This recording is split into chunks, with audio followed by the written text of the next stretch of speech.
That oh, yeah. There you go.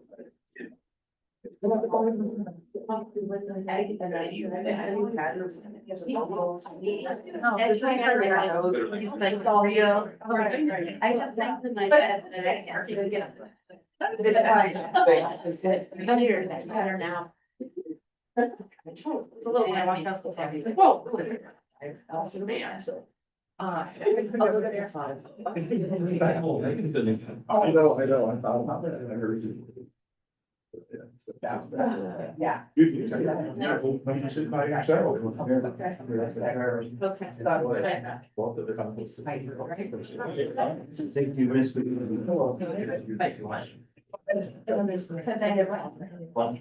Right. Well, I'm just wondering if I know it all. Well. Yeah, so best that all the time I put, so I sent it out. Oh, it's fun to get something. So sad. Oh, really? I would have cared. I would have. And then I saw the prices. You have to. So now I love it. Like I love. That's awesome. Okay. We're eating flowers. They're all big free. Everything. Bring it here. Are you doing well? Yeah. I was right there. Told the lesson. So these have these like cocktail. Those versions. They have like them as well, but so yeah, they're just nice little like comes to your desk too. Right. Yeah. And it makes it fantastic. These bobos, they have both. They have these, and they have bobos that are jelly filled and they're a little bit bigger. I don't love them as much as these because I don't know. It feels like there's these jelly like these are smaller versions of the bobos, but either way, these bobos are. They have a couple different flavors. They're just, they're oats. Okay. There's always someone in the group. Right, so I just kind of choose. It's since you both are, I made a big, that time. Yeah. Because and you took them soft and it is so good. Chocolate, it had brownies and the brown sugar. I mean, it was, it was, you know, I had to try myself this, but it was worth it. It was really good. I mean, it's do that. Yeah. I mean, yeah. Have you had those numbers recently? No. Brad, you guys around really? No. They make them flowers. Yeah. They are so good. Yeah. You make that? Yes. I try to make everything. They go to town, right? No, maybe. So we're to first of all, put that all involved. Oh, yeah, right. Yeah. Yeah, thank you. Well, she's very good. They weren't people. Then she was looking for the job. Oh, it's everything. She's not in. Oh, I just get by red dollars.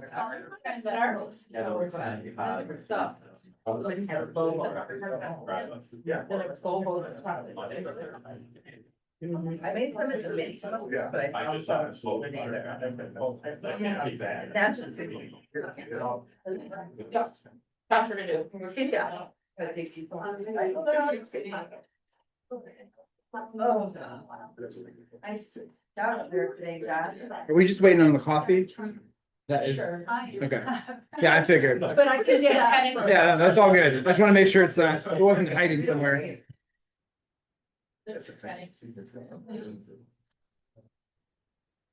Yeah, those are both like. Can I sit with some coffee? Oh, you did?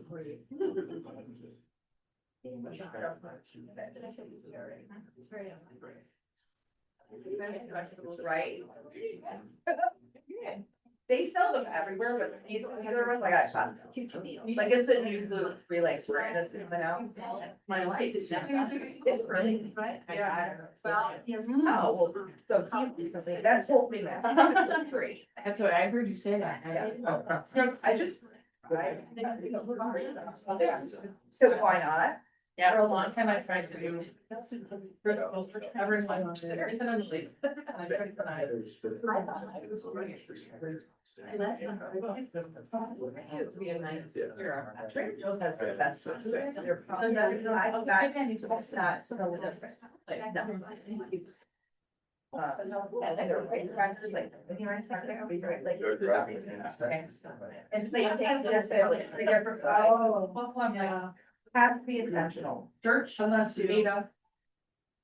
Yeah. And you know, the snow.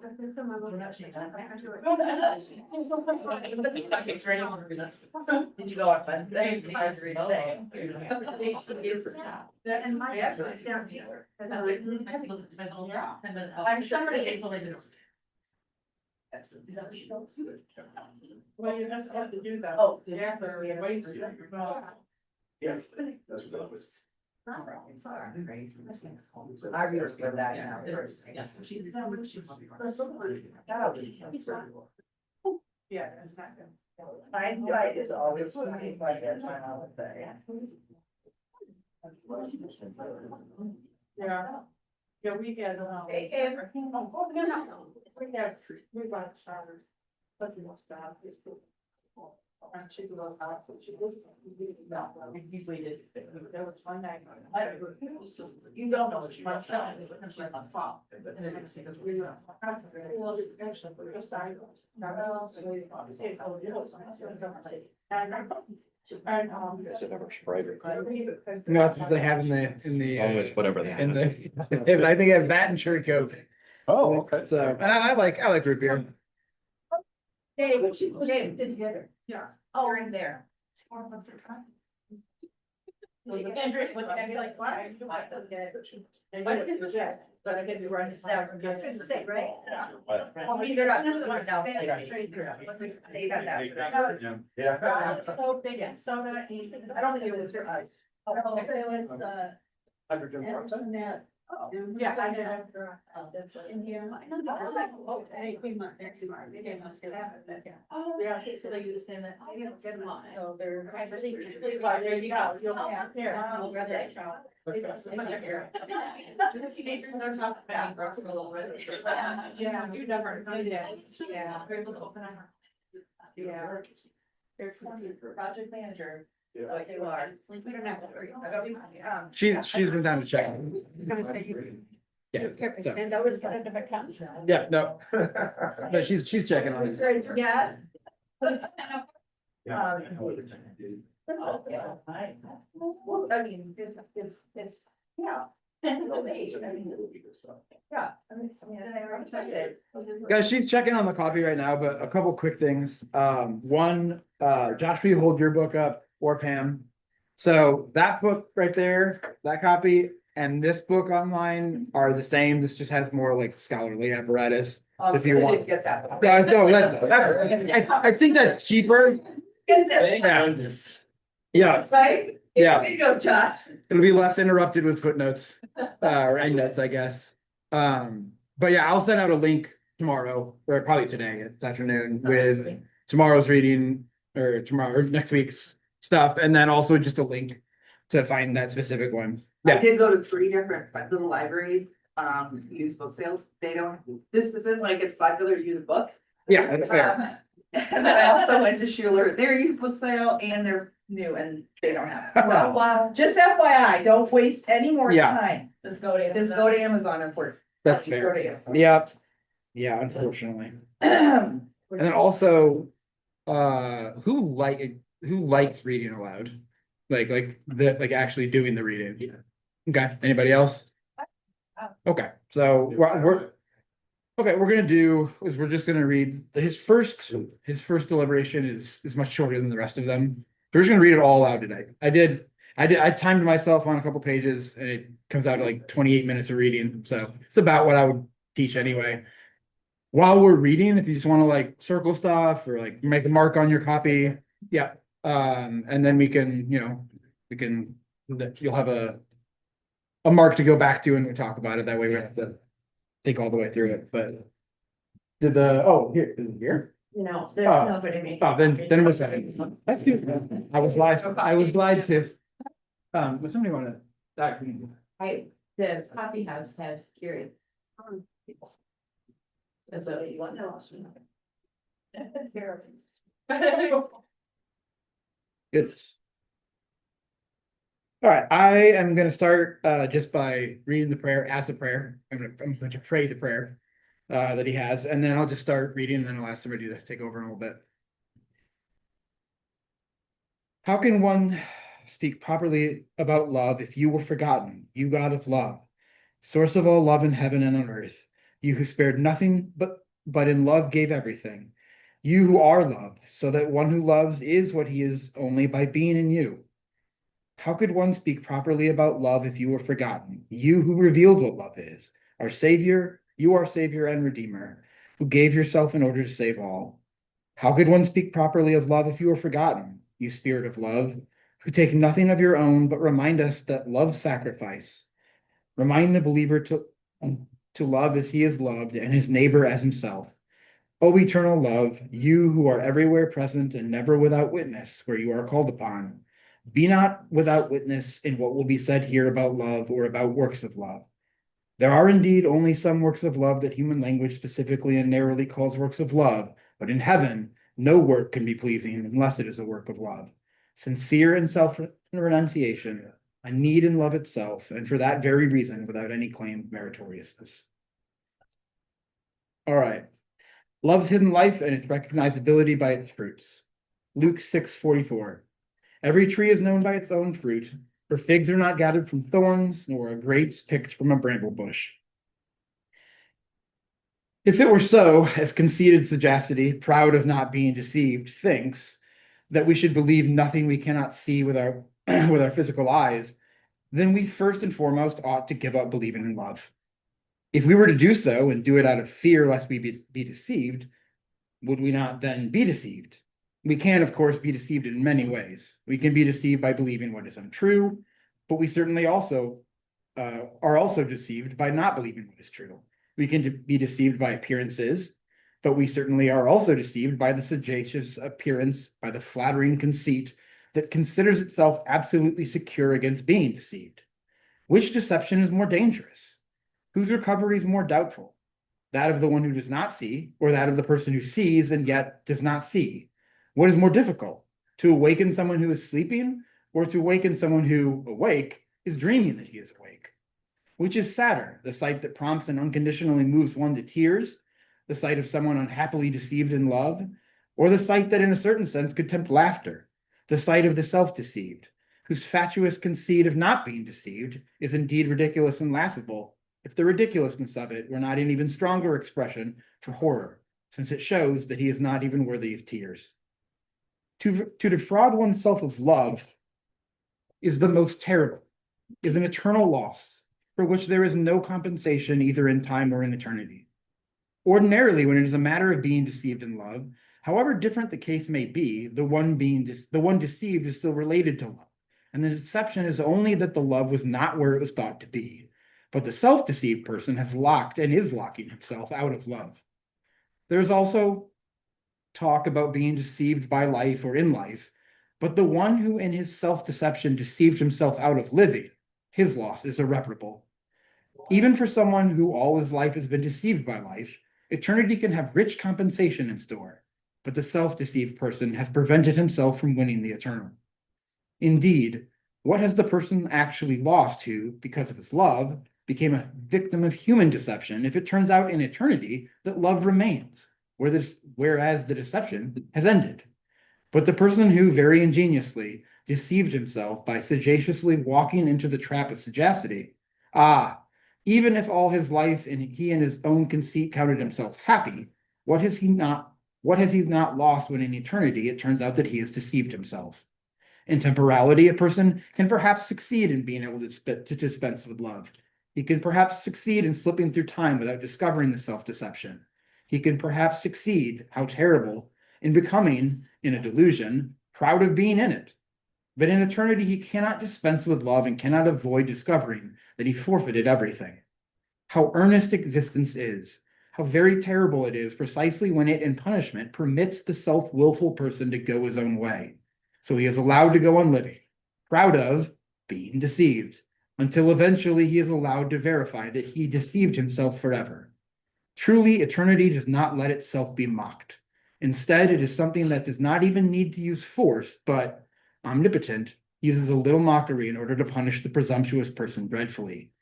What is it, namely, that connects the temporal and eternity? What else but love? For which for that very reason is before everything and remains after everything is gone.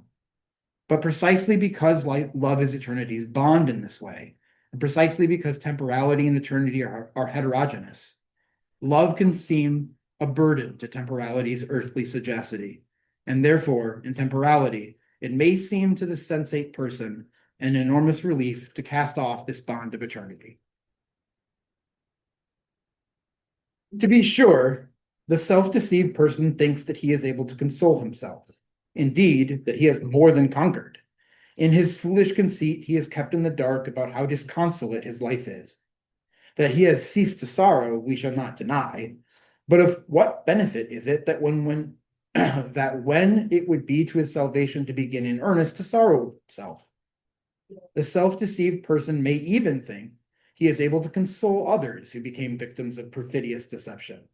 But what insanity when someone who has himself lost the eternal wants to heal the person who is extremely sick unto death.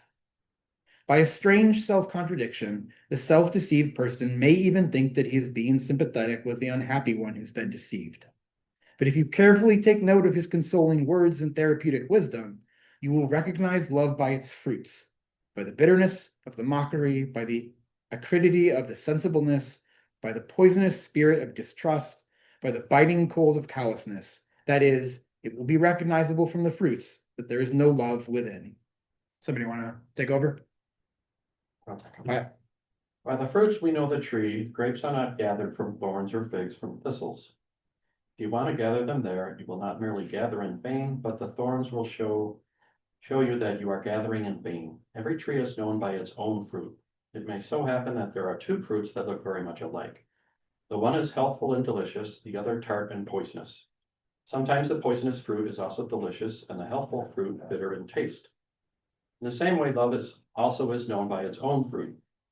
If someone makes a mistake, it must be because he does not know the fruits or does not know how to judge properly the particular case. For example, when a person makes the mistake of calling something love, that actually is self-love, when he loudly protests that he cannot live without the beloved, but does not want to hear anything about the task and requirement of love, to deny oneself and to give up this self-love of erotic love, or when a person makes the mistake of giving the name of love to what is weak compliance, to what is pernicious whining or harmful alliance, or conceited behavior or self-seeking connections, or the bribery of totemism or the appearances of the moment, or temporal relations.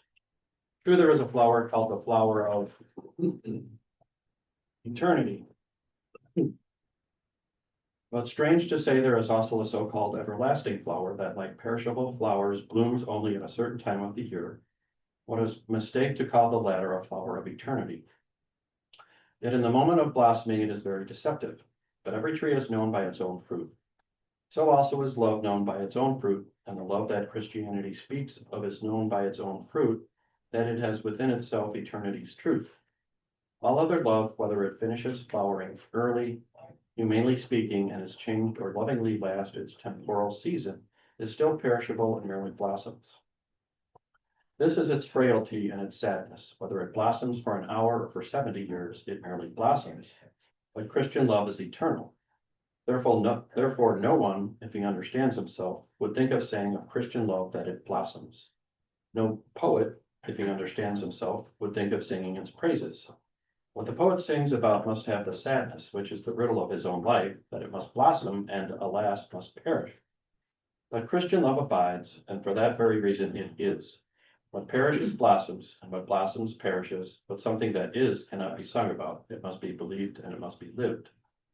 When we say that love is known by its fruits, we are also saying that in a certain sense, love itself is hidden and therefore is known only by its revealing fruits. This is exactly the case. Every life, love's life also, is such hidden but is made manifest in something else. The life of a plant is hidden, the fruit is the manifestation. The life of thought is hidden, the expression of it is the manifestation. Therefore, the sacred words speak about two thoughts, although they hiddenly speak about only one. A statement manifestly contains one thought, but also hiddenly contains another. Let us bring out both thoughts for consideration as we now proceed to discuss. Love's hidden life and its recognizability by its fruits. Okay, does somebody else want to take over? Where does love come from? Where does it have its origin and its source? Where is the place it has its abode from which it flows? Yes, this place is hidden or is secret. There is a place in a person's innermost being. From this place flows the light of love. For from the heart flows life.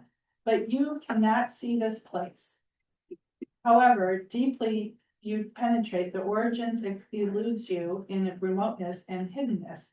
Even when you have penetrated furthest in, the origin is always still a bit further, like the source of the spring that is further away just when you are closest to it. From this place flows love along many paths, but along none of these paths can you force your way into its hidden origin.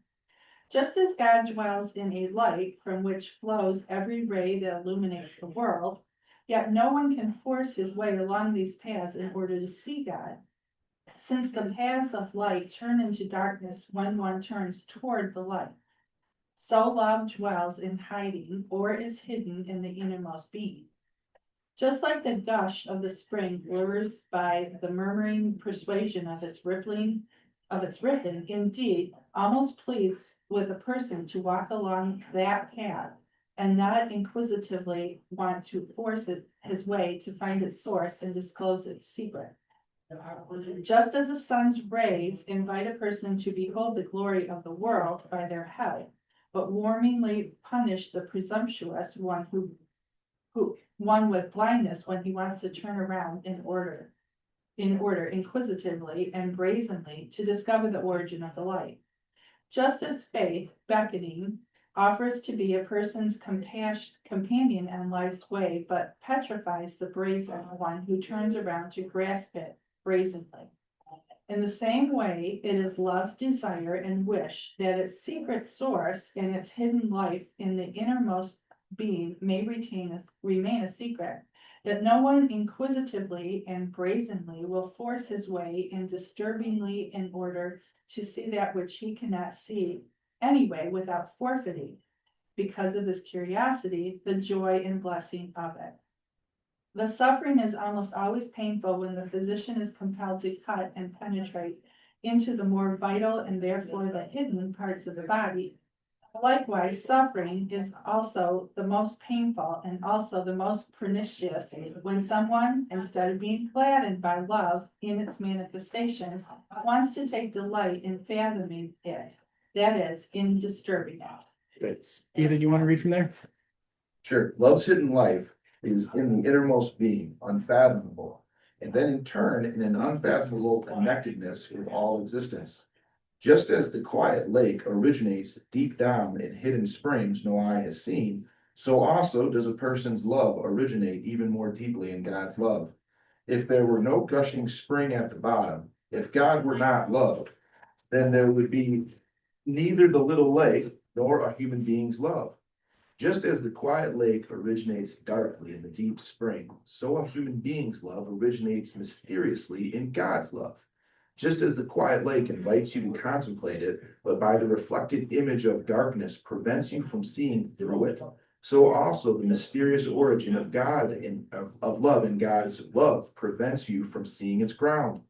When you think that you see it, you are deceived by a reflected image, as if that which only hides the deeper ground were the ground. Just as the lid of a clever secret compartment, for the very purpose of completely hiding the compartment, looks as if it were the bottom, so also that which only covers what is even deeper deceptively appears to be the depths of the ground. In the same way, the life of love is hidden, but its hidden life is in itself motion and has eternity within itself. Just as the quiet lake, however calm its surface, is actually flowing water, since there is the gushing spring at the bottom, so also love, however quiet in its concealment, is flowing nevertheless. But the quiet lake can dry up if the gushing spring ever stops. The life of love, however, has an eternal spring. This life is fresh and everlasting. No cold can freeze it. It has too much warmth within itself for that, and no heat can weaken it. It is too fresh in its coolness for that, but hidden it is. And when the gospel speaks about the recognizability of this life by its fruits, this above all does not mean that we should alarm and disturb this hiding place, that we should devote ourselves to observation or to searching self-scrutiny, which only grieve the spirit and hinder growth. Does somebody else want to read? Yet this hidden life of love is recognizable by its fruits. Indeed, to be able to be known by its fruits is a need in love. How beautiful is it that the same thing that signifies the utmost misery also signifies the greatest riches. Need to have need, to be a needy person, how reluctant a person is to have this said about him. Yet we are saying the utmost when we say of the poet, he has a need to write, or of the orator, he has a need to speak, and of the young woman, she has a need to love.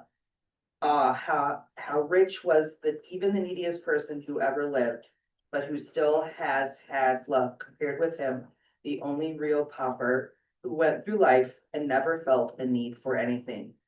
This is precisely the young woman's greatest riches, that she needs the beloved. And this is the devout man's greatest and his true riches, that he needs God. Ask the young woman whether she could feel just as happy if she could equally well get along without the beloved. Ask the pious person whether he understands or wishes that he could equally well get along without God. It is the same with love's recognizability by its fruits, which for that very reason, when the relationship is right, are said to press forward, whereby the riches are again signified. Indeed, if there could actually be such a self-contradiction in love, it would have to be the greatest torment that love insisted on keeping love hidden, insisted on making love unrecognizable. Would that not be the same as if the plant, which sensed the exuberant life and blessing within it, did not dare let it become recognizable, and were to keep itself as if the blessing were a curse, keep it, alas, as a secret, and in its inexplicable withering? Therefore, it is not this way at all. Even if a particular specific manifestation of love, even a main shoot, were out of love pressed back into painful concealment, the same life of love will still find another expression for itself and still be recognizable by its fruits. Oh, you quiet martyrs of an unhappy erotic love, what have you suffered by having out of love to hide your love certainly remained a secret. It never became known. So great was your love that involved this sacrifice, yet your love became known by its fruits. And perhaps these very fruits, the one matured by the quiet fire of a hidden pain, become the most precious. Okay. The tree is known, yeah. The tree is known by its fruits. It is true that the tree is also known by its leaves, but the fruit is still the essential mark. Thus, if you identified a tree by its leaves to be such and such a tree, but in the fruit season discovered that it bore no fruit, you wouldn't then know that it was not the tree, not the tree that according to the leaves it purported to be. It is exactly the same with the recognizability of love.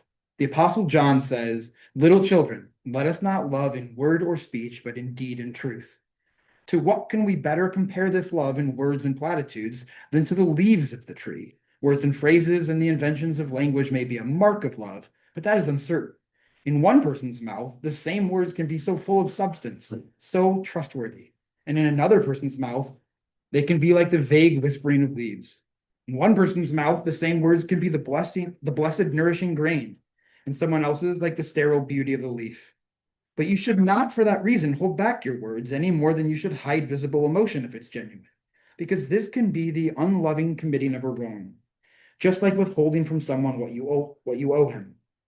Your friend, your beloved, your child, or whoever is an object of your love has a claim upon an expression of it, also in words if it actually moves you inwardly. The emotion is not your possession, but belongs to the other. The expression is your debt to him. Since in the emotion you indeed belong to him who moves you, and you become aware that you belong to him.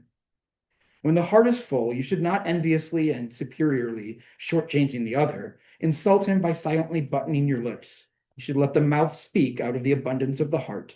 You should not be ashamed of your feelings, and even less of honestly giving each one his due. But one should not love in words and platitudes, and neither should one recognize love by them. Instead, one should know by such fruits, or by the fact that there are only leaves, that love has not reached its full growth. Sirach says warningly, if you devour your leaves, you will destroy your fruit, and you will be left standing like a withered tree. By words and platitudes, as the sole fruit of love, it is known that a person has prematurely torn off the leaves, and thus he gets no fruit. Not to mention something more terrible, that sometimes the deceiver is known by his very words and platitudes. Thus, immature and deceitful love is known by this, that words and platitudes are its only fruit. It is said of certain plants that they must form a heart. In like manner, one may say of a person's love, if it is actually to bear fruit and thus be known by its fruit, it must first of all form a heart. It is true that love proceeds from the heart, but let us not be hasty about this and forget the eternal truth that love forms the heart. No doubt everyone has experienced the fleeting feelings of an indeterminate heart, but in this sense, to have a heart by nature is infinitely different from forming the heart in the eternal sense. How rarely does the eternal get so much control over a person that love in that person begins to establish itself eternally or to form the heart. Yet this is the essential condition for bearing love's own fruit by which it is known. In other words, just as love itself is invisible and therefore we have to believe in it, so also is it not unconditionally and directly known to be known by any particular expression of it. There is no word in human language, not a single one, not the most sacred one, about which we are able to say, if a person uses this word, it is unconditionally demonstrated that there's love in that person. On the contrary, it is even true that a word from one person can convince us there's love in him, and the opposite word from another can convince us that there's love in him also. It is true that one and the same word can convince us that love abides in the one who said it and does not in the other, and who nevertheless said the same word. There's no work, not one single one, not even the best, about which we unconditionally dare to say, the one who does this unconditionally demonstrates love by it. It depends on how the work is done. There are, of course, works that in particular sense are called works of love, but even giving to charity, visiting the widow, and clothing the naked, do not demonstrate or make known a person's love inasmuch as one can do works of love in an unloving, yes, even in a self-loving way. And if this is so, the work of love is no work of love at all. You surely have often seen this lamentable situation, and perhaps even at times have caught yourself in it, just as any honest person will confess about himself, simply because he is not so callous and unloving as to disregard the essential, so preoccupied with what he's doing as to forget how he's doing it. Alas, Luther is supposed to have declared that not one single time in his life did he pray completely undisturbed by any distracting thought. In the same way, the honest person surely admits that however often and however many times he willingly and gladly gave to charity, he has never done it except in weakness, perhaps disturbed by an incidental impression, perhaps with capricious partiality, perhaps to make amends for himself, perhaps with averted face, but not in the scriptural sense, perhaps with the left hand's knowing about it, but thoughtlessly, perhaps thinking about his own cares instead of thinking about the cares of the poor, perhaps by alleviation of giving to charity instead of wanting to alleviate poverty. Then the work of love really would not be a work of love in the highest sense. How then the word is said, and above all how it is meant, how then the work is done, this is decisive in determining and in recognizing love by its fruits. But again, it holds true that there is nothing, no, thus and so, that can unconditionally be said to demonstrate unconditionally the presence of love, or to demonstrate unconditionally its absence. Yet it remains that love is to be known by its fruits. But those sacred words of that text are not said to encourage us to get busy judging one another. They are rather spoken admonishingly to the single individual, to you, my listener, and to me, to encourage him not to allow his love to become unfruitful, but to work so that it could be known by its fruits, whether or not they come to be known by others. He is certainly not to work so that love will be known by the fruits, but to work so that it could be known by the fruits. In this working, he must watch himself, so that that love is known, does not become more important to him than the one important thing, that it has fruits and therefore can be known. It is one thing to give a person sagacious counsel, to recommend caution against being deceived by others. Another and much more important thing is the gospel summons to the single individual that he bear in mind that the tree is known by its fruits, and that it is he or his love that in the gospel is compared to the tree. It does not read in the gospel as sagacious talk would say, you or we are to know the tree by its fruits, but it reads, the tree is to be known by its fruits. The interpretation is that you who read the words of the gospel, you are the tree. The gospel does not need to add what the prophet Nathan added to his parable, you are the man, since it is already contained in the form of the statement, and it's being a word of the gospel.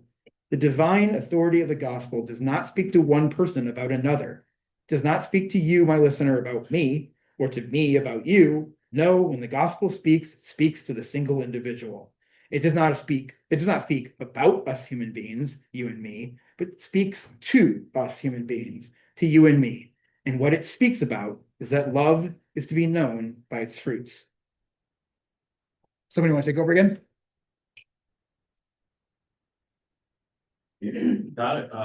We're here if therefore someone. Yep. Therefore, someone quixotic and fanatical or hypocritical wanted to teach that love is such a hidden feeling that it is too exalted to bear fruit, or such a hidden feeling that the fruits demonstrate neither for nor against, indeed that not even the most poisonous fruits demonstrate anything, then we will recall the gospel verse. The tree is to be known by its fruits. We will recall, not in order to attack, but in order to defend ourselves against such persons, that what holds true of every word of the gospel holds true here, that he who acts accordingly is like a man who builds upon a rock. When the heavy rains come and destroy the exalted frailty of that hypersensitive love, when the winds blow and beat against the web of hypocrisy, then the true love will be recognizable by its fruits. Truly, love is to be known by its fruits, but still it does not follow from this that you are to take it upon yourself to be the expert knower. Moreover, the tree is to be known by its fruits, but it does not follow from this that there is one tree that is to take it upon itself to judge the others. On the contrary, it is always the individual tree that shall bear the fruits. But a person should fear neither the one who can kill the body nor the hypocrite. There is only one whom a person should fear, and that is God. And there is only one of whom a person should be afraid, and that is oneself. It is true that no hypocrite has ever deceived anyone who in fear and trembling before God was afraid of himself. But the one who is busily occupied tracking down hypocrites, whether he succeeds or not, had better see to it that this is not also hypocrisy, inasmuch as such discoveries are hardly the fruits of love. But without willing it, and without coveting it, a person whose love truly bears its own fruit will expose every hypocrite who comes near him, or at least shame such hypocrites. But the loving person will perhaps not even be aware of this. The most mediocre defense against hypocrisy is sagacity. Indeed, it is hardly a defense, but rather a dangerous neighbor. The best defense against hypocrisy is love. Indeed, it is not only a defense, but a chasmic abyss. In all eternity, it has nothing to do with hypocrisy. This also is a fruit by which love is known. Secure the loving one against falling into the snare of the hypocrite. All right, I'll take this home. But now, even if it is true that love is recognizable by its fruits, let us not impatiently, suspiciously, judgingly demand continually and incessantly to see the fruits in any relationship of love with one another. The first point developed in this discourse was that we must believe in love. Otherwise, we simply will not notice that it exists. But now the discourse returns to the first point and says, repeating, believe in love. If we are to know love, this is the first and last thing to say about it. But the first time it was said in opposition to the brazen sensibleness that wants to deny the existence of love. Now, however, after its recognizability by its fruits has been developed, it is said in opposition to the morbid, anxious, niggardly narrow-mindedness that in petty, miserable mistrust insists on seeing the fruits. Do not forget that it would be a beautiful, a noble, and a sacred fruit, by which though loving you would become known if your relation to another person whose love perhaps bore poorer fruit than you were loving enough to see it as more beautiful than it was. If mistrust can actually see something as less than it is, then love can also see something as greater than it is. Do not forget that even when you rejoice over the fruits of love, when by them you know that love dwells in this other person, do not forget that it is still even more blessed to believe in love. This is a new expression for the depth of love, that when one has learned to know love by its fruits, one again returns to the first point, that is, to believe in love, and returns to it as the highest. The life of love is indeed recognizable by its fruits, which make it manifest, but the life itself is still more than the single fruit and more than all the fruits together that you could count at any moment. Therefore, the last, the most blessed, the unconditionally convincing mark of love remains love itself, the love that becomes known and recognized by the love in another. Like is only known by like. Only someone who abides in love can know love, and in the same way, his love is to be known.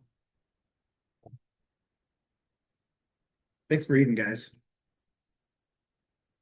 It's a lot. It's a lot of love. Yep, it's a lot of words on love. But one thing I didn't see, first of all, I need the word sagacity described to me.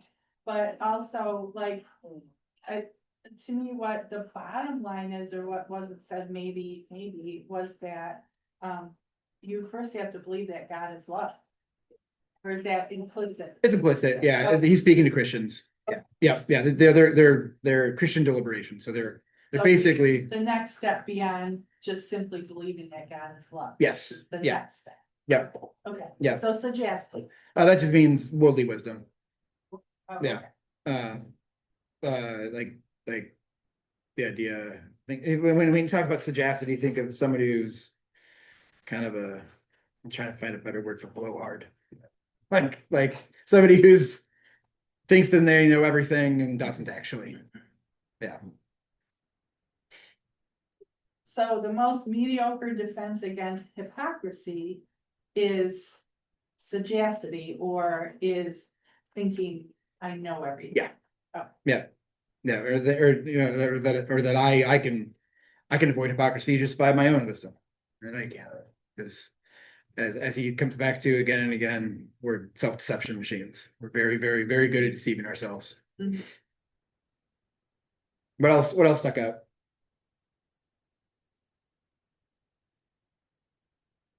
Things you liked, things you didn't like. I guess it didn't like it was saying that love is only good at, maybe I'm misinterpreting it, but it was saying like the only way you can see love is by the fruits of love Mhm. or something. To me, love seems like a bit more of an action. Well, that is his point is you can't tell one person can do an action and it be same action as another person. You know, I give to charity and you give to charity. I'm giving to charity because I want everyone to know that I'm a very generous person. You're giving to charity because you care about the people who need. You're loving them. And so the fruit is what he's saying is the fruit will eventually bear out. I will, if I'm giving to charity because I'm just wanting everyone to see that it's all about me, then I am not going to be someone whose life is changed by the love of God and participating in it. You're not going to see the fruit of that in my life. But his main point, though, in the especially towards the end, is when we say that love, love is known by its fruits, you're only talking to you. And he says earlier, I can't remember But exactly. what it does for you. What? You say love, like talking to you, it's like what it does for you. So like if I'm giving to charity, because I want everybody to see, how charitable I am, I'm not gonna see the fruits of that in myself. Yes. But if I'm giving to charity because I legitimately want to help people, I will see the fruits of it. Yes. So you talk about inward fruits. And you'll see the fruit in your relationships with others.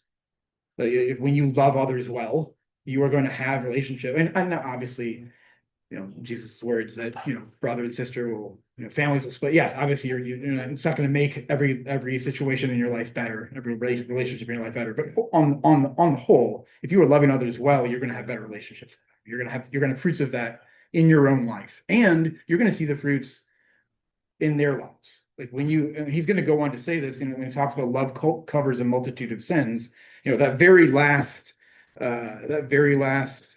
thing that he says, that if mistrust can actually see something as less than it is, then love can also see something that's greater than it is. You are going to actually, he's going to take that and make it not just that love can cover a multitude of sins for you, that literally we can be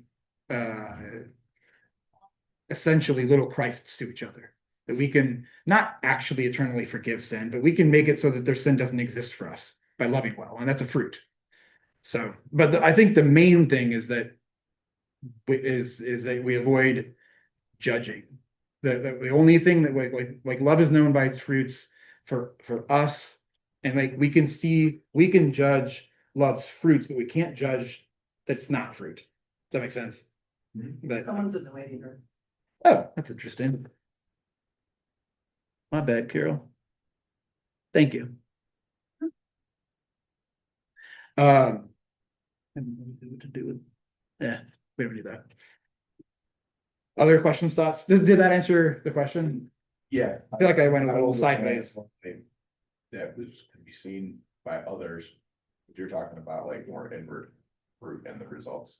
Yeah, and also, yeah, and the fruit can be recognized by others as well, but we're not to judge if it's not. Or also his point is also don't worry about it. Don't worry about whether people are judging, whether you're, you know, that's between you and God. But other thoughts? Hard to do, though. Sure is. What A jumped lot out of at- Kierkegaard says it's hard to do. Yeah, what jumped out at me is back in the days when I was doing a lot of eldering, I would get emotional. Mhm. And the part that says you should not hide visible emotion if it's genuine, Mhm. and I would fight it with everything I had. But it was real, so next time I'm just gonna be a bawling baby. Totally fine. Yeah, totally fine. I actually really like that part of this because he also says that don't hide your words of love that you do have genuinely from a person because they're not yours. His view of relationality is that you are like those words of love that you have, those feelings of love that you have for the object of your love, that is a co-ownership. Like those are not mine. Like I need to say you need to give them because you owe them. And I may not want to, you know, and there's a lot of ways that internally that can go. Like you know, I spoke the other week. Like I may have a compliment that I want to give somebody in church, but I don't want to go there because then I have to have a 5-minute conversation with them, and I don't want to. But they're owed that. If I view if I view it that way, if I think that look, this compliment that I have is not mine to give. It's theirs. They own it. I have to. It's my duty to go give it to them. Then that gets me out of my seat. And so I really like that. You know, this love that we have for each other. He's very, very keen on making sure that we understand that, hey, you're not an island. You're not just you. Like we are an interconnected web of ownership of each other. Like I am not my own. Like I am not someone that gets. My will is not entirely my own when I belong to the church. My body is not entirely my own when I am. Oh, my love places demands on me. And the love that I have for you and the love that you have for me means that we have an interconnected responsibility and duty. And I love how much that Kierkegaard is going to bring that out in this. Yeah. So I don't want to get off the subject at all, but You're gonna? I am going to. And worse than that, even worse than that, I'm gonna judge him. Okay. Based on a word that I couldn't avoid, that stood out. Is it niggardly? Thank you. Yeah, that's not the root.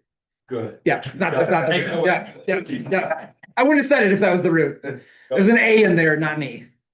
Yeah, Fantastic. it is a word that is often not used anymore because of that.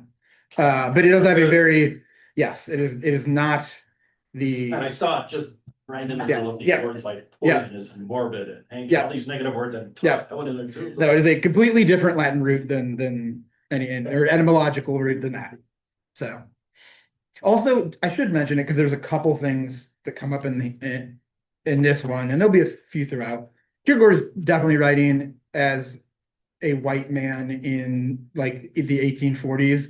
There's going to be some stuff in here where he talks about women that is, it's never disparaging in any sense. He's oftentimes praising them, but talking about the weaker sex or the feminine sex, and it's just of his time. You know, he's definitely not overly feminist. He's also definitely not an anti. But if you get to that stuff, just that's what I do with it every time. Just ignore it. Like, it just like it's gonna happen a couple times because he's 200 years ago. We had not had quite the same movement as we've had since. But if it does pop up, all I'm saying is feel free to just whatever, dude. Old white dude. So yeah. I had some in the middle here that on page 13, where Okay. it says there is only one whom a person should fear, and that is God. And there is only one of whom a person should be afraid, and that is oneself. Mhm. I was like, well, wait a second, first it's saying to only be afraid of God, and then it said, but only be afraid of yourself. Yeah. I would say, because you're gonna get in your own way. Yeah, so this is Kierkegaard playing with language. He's saying, surprise, surprise. But you should fear God, but you should be afraid of yourself. Fearing God, Is that like the fear respect synonym? yes, yeah, yeah. It's in the religious sense. He's playing with that language. He's saying, oh, you're supposed, because we've all heard the term. You should fear God. Or, it's in the Bible everywhere. He's saying, yeah, fear God, but you should be afraid of yourself. In the lowest, in the common sense. So it's just him playing. I got caught up on that the first time too.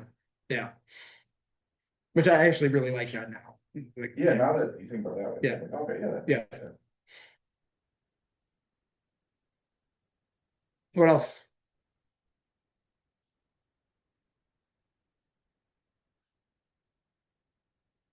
Kind of along with what Darcy was saying, somewhere in there, I'm reading, just saying, to never be ashamed of your feelings. Mhm. Just how I feel. Whether they're good or bad or anything. God put that there, so why should I be ashamed of it? It's all good. I find comfort in the fact that Luther is supposed to have declared that not one single time in life did he pray completely undisturbed by Yep. any distracting thought. Yep. Laundry, the dishwasher, the kids. Yep. You. That reminds me of, I can't remember who wrote the Brother Lawrence name of the book. It's a tiny little book on prayer, but the part I always remembered is he was trying to make prayer more of a daily part of his life, which is something Kierkegaard definitely supports. Making prayer an existential part of his life, and a lot of his duty was doing the dishes for the entire monastery, and he hated it. And so his prayer was Lord of pots and pans is who we would pray to, just to try and get himself out of this view that this is a mundane task, that there's no mundane moments in life. What else popped out?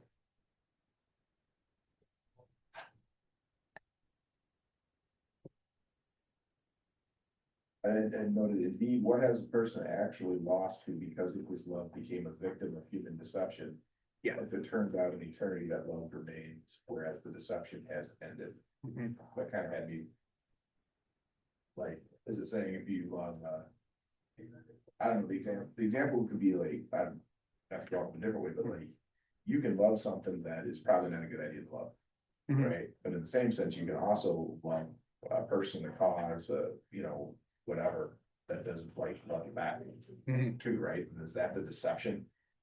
No, I mean, possibly, but I think that Kierkegaard is talking about something more specific here in this part, which is that he's setting up like worldly wisdom is going to tell you not to love this way. Worldly wisdom is going to tell you to protect yourself.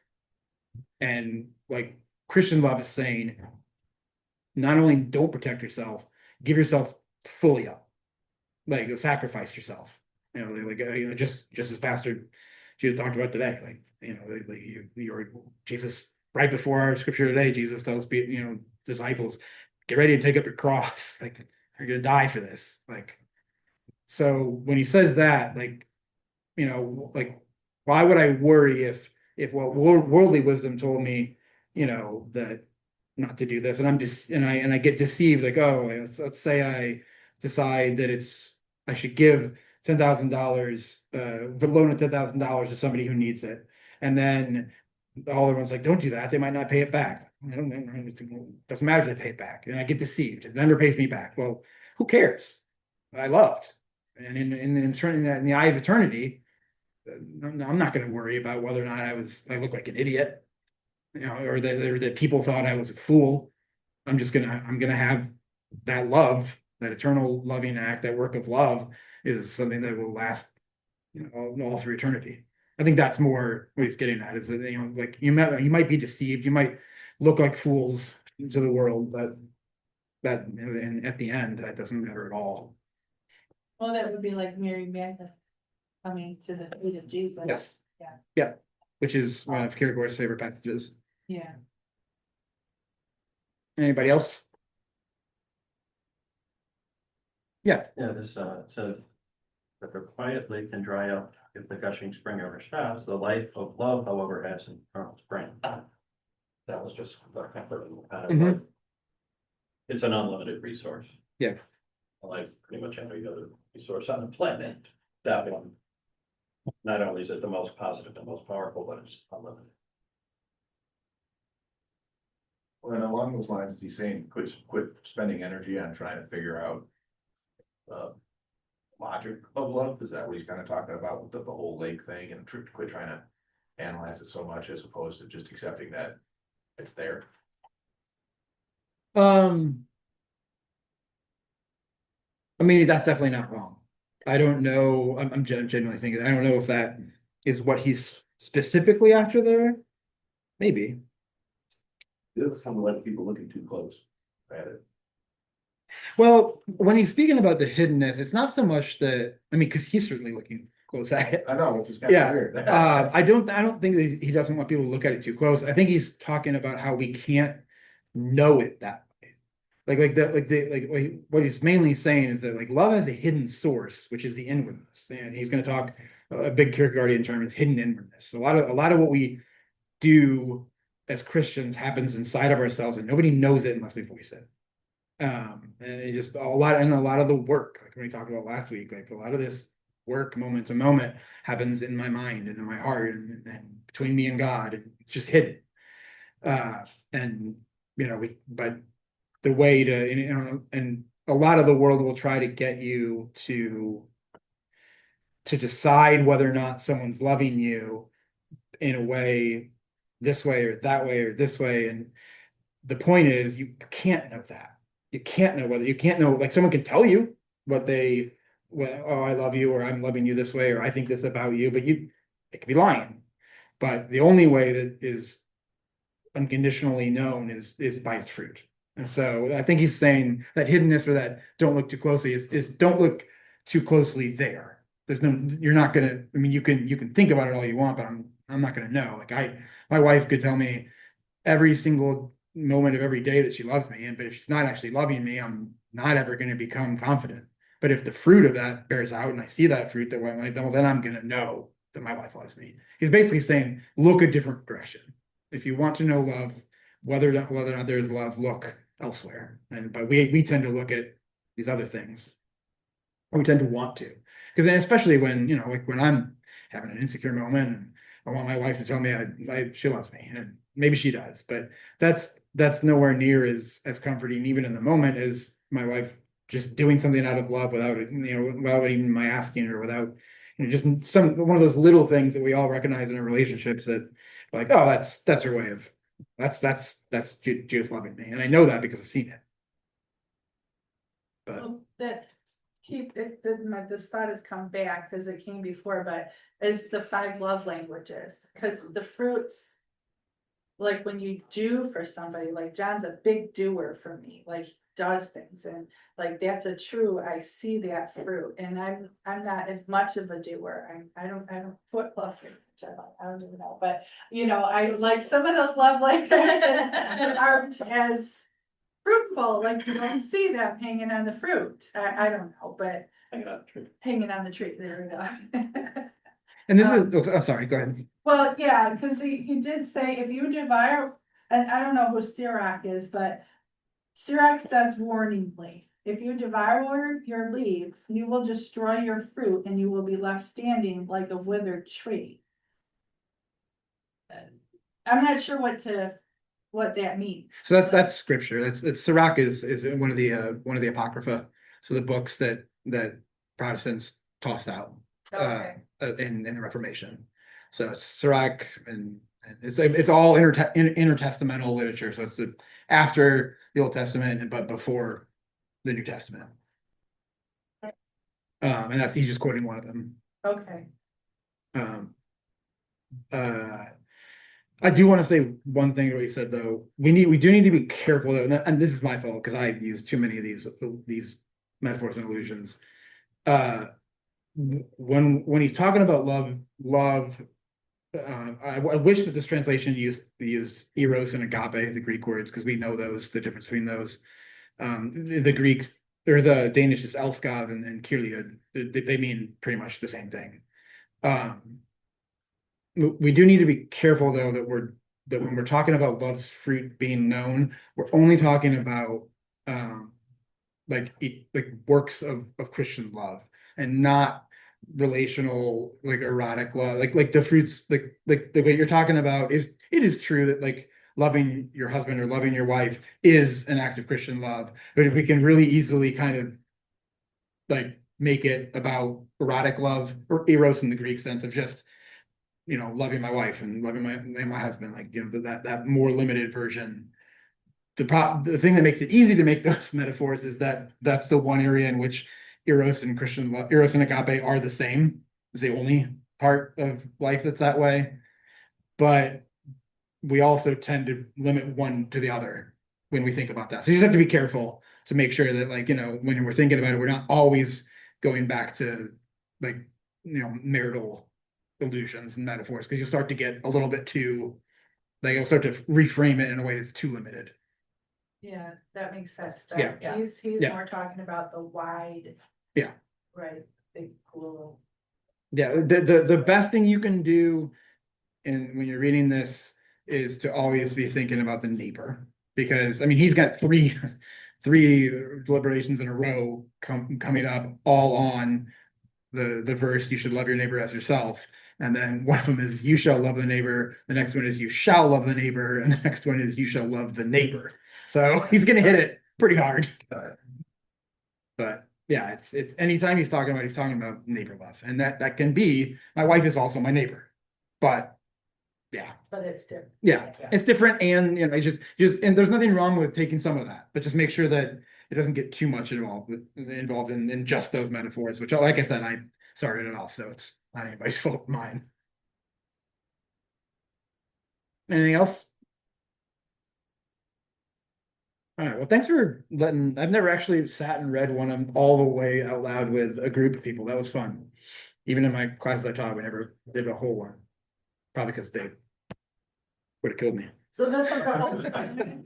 This was the whole sermon? So it's a deliberation. I didn't read this part, but I'll read it real quick. This is just where he describes what these are. It says, these Christian deliberations, which are the fruit of much deliberation, will be understood slowly, but then also easily, whereas they will surely become very difficult if someone by hasty and curious reading makes them difficult for himself. That single individual who first deliberates with himself whether or not he will read, if he then chooses to read, will lovingly deliberate whether the difficulty and the ease, when placed thoughtfully together on the scale, relate properly to each other so that what is essentially Christian is not presented with a false weight by making the difficulty or by making the ease too great. They are Christian deliberations, therefore not about love, but about works of love. They are about works of love, not as if hereby all works were now added up and described. Oh, far from it. Not as if even the particular work described were described once and for all. Far from it, God be praised. Something that in its total richness is essentially inexhaustible is also in the smallest work essentially indescribable, just because essentially it is totally present everywhere and essentially it cannot be described. He's not going to he's not gonna give up that idea that these are essentially inexhaustible, because he's gonna turn that thing a million different ways. But Did he pen his name to this? yes, this is a self-titled one. And one last thing, I did want to read this because I've talked about this a lot. I think this is on, I don't know if Josh, do you have the historical introduction there? Like the original one by Hong? I know you have that one has the introduction by George, but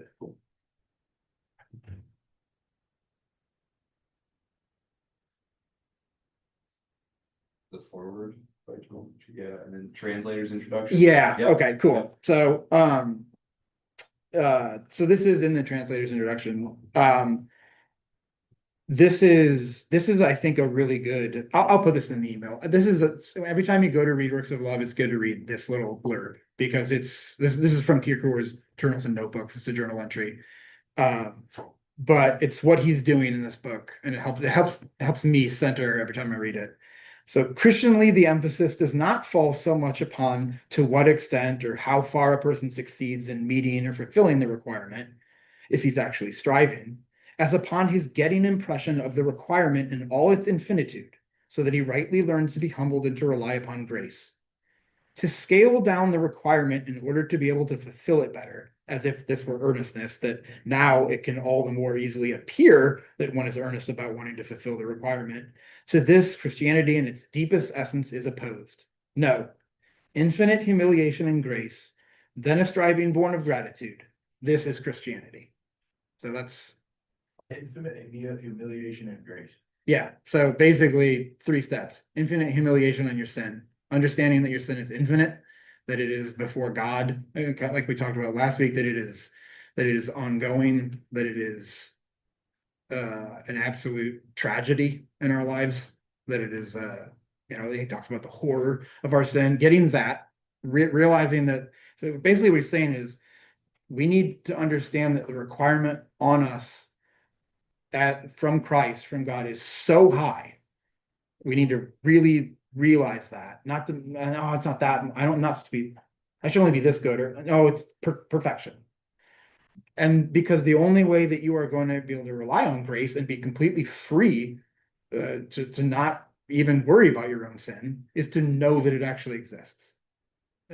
Basically why he wrote Sickness Unto Death and then Practicing Christianity next, which is the work where he describes faith. Like, look, you can't, if you want to practice as a Christian, if you want to be, to have this striving that's born of gratitude, I can't be grateful until I know what I've been given, which is release and blamelessness and completely not ever having to feel guilty again about all of this stuff that I've done or that I am doing or that I'm going to do. And I can strive daily, moment to moment, to be grateful and to reach that, knowing that even though I won't, that there's grace for it. Grace will get me there. Grace will cover the distance I don't make, and that will make me infinitely grateful. So that's I'll put that little blurb in the email, but I like that because he's saying, look, and there are points when you read the book where you're like, dude, this is tough. Like, you're making this sound like it's the most, like, how could anyone do this? Like, how could anyone be like this? Like, I can't. It's making me feel like shit. Like, but the point in that is that, like, that he's doing is, look, we need to be real about this. We need to be real about what we're called to. We need to be genuine about what we're called to and the ways we don't measure up to it, because then you can actually start doing these works of love. because then you're gonna be motivated by gratitude, by a heart that's been formed in love, is grateful for the formation it has, and therefore I want to do these works of love because I am infinitely grateful for the work of love God has done in my own heart. So he's talking a lot about internal motivations. So, and we are late, so I just Thanks a want lot. to say real Yeah. quick, because Darcy had said something like this. About like, so it's not yes, you're here, or no, you're not. It's, I like the word striving, Mhm. because too. you're, as long as you're on some level of striving, you're in the middle, Yeah. at least. Yeah, I mean, Kierkegaard is very clear, like, it is the existential efforts and strivings that we make in our lives that define our Christian life. That is, I mean, that's why he is referred to as the father of existentialism and father of Christian existentialism. Christ is an existentialist. We are called moment to love him. So, all right, let me pray for us.